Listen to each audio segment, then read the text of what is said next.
This video is going to take a look at Illinois Toolworks, fundamentally speaking, through the lens of fast graphs, the fundamental analyzer software tool. We're going to start by looking at the price and earnings relationship of Illinois Toolworks going all the way back to 1992, which is as far back as the fast graph tool goes. The orange line shows the earnings line, which we call the earnings justified valuation line, or the fair value based on earnings. What is very interesting about this graph is you can see by the monthly black closing stock price of Illinois Toolworks that the price has rarely ever been below the orange earnings line until the Great Recession of 2008 over this almost 20-year period.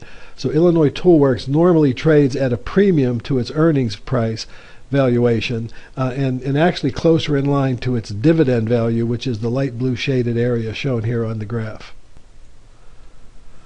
What this graph also depicts is what we call the semi-cyclical nature of this company. As you can see, this company is capable of stringing together several years of good solid earnings growth. The recession of 2001 saw one little hiccup here, but that was followed by several years of earnings growth. And then the Great Recession of 2008 caused both earnings and stock price to fall dramatically. But as we're coming out of this recession, we're seeing some very strong earnings performance going forward. We're going to shorten this graph from a 20-year graph to a 15-year graph because on the 20-year graphs we skip a year because we don't have room to type in all the numbers, although all the data is included. When you look at the 15-year graph, you'll see very clearly that in 2010, Illinois Toolworks earnings recovered from the fall to 213 from 311 that they had in 2008 to 2009. Then in 2010 they've recovered almost back to their peak years, and they're expected to grow by another 23% this year going forward.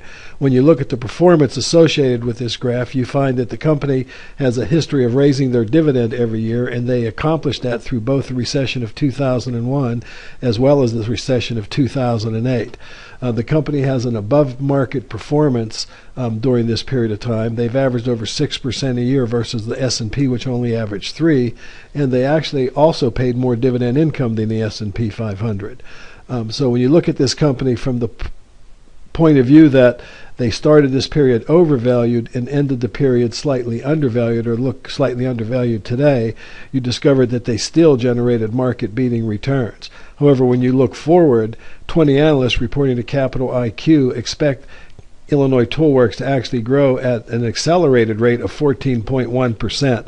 This is actually very typical for the company because what has actually caused the earnings growth to only average 9.4% was the fact that we averaged in 2 recessions, during this 15-year period. But going forward, they're expected to grow at 14% a year. And if they did that and traded at a normal market multiple of 15 times earnings, this would imply that they would be $112 stock, almost $113 stock by year end 2016. That would imply a 19% compounded annual rate of return. And with a 14% growth rate, the starting dividend yield today that you could buy of 2.8%, which is more than you can get on a treasury bond today, would also be implied to grow at about a 14% rate. Also, so you could see that dividend increasing from the $1.48 that's expected this year, on up to over $2.86 by 2016. So that does offer what we call growth yield, or good yield on cost. At today's valuation, Illinois Toolworks looks like it's very attractively priced, and with the market swooning again today, it's even getting better as the day unfolds. This has been a look at Illinois Toolworks through the lens of fast graphs, the fundamental analyzer software tool.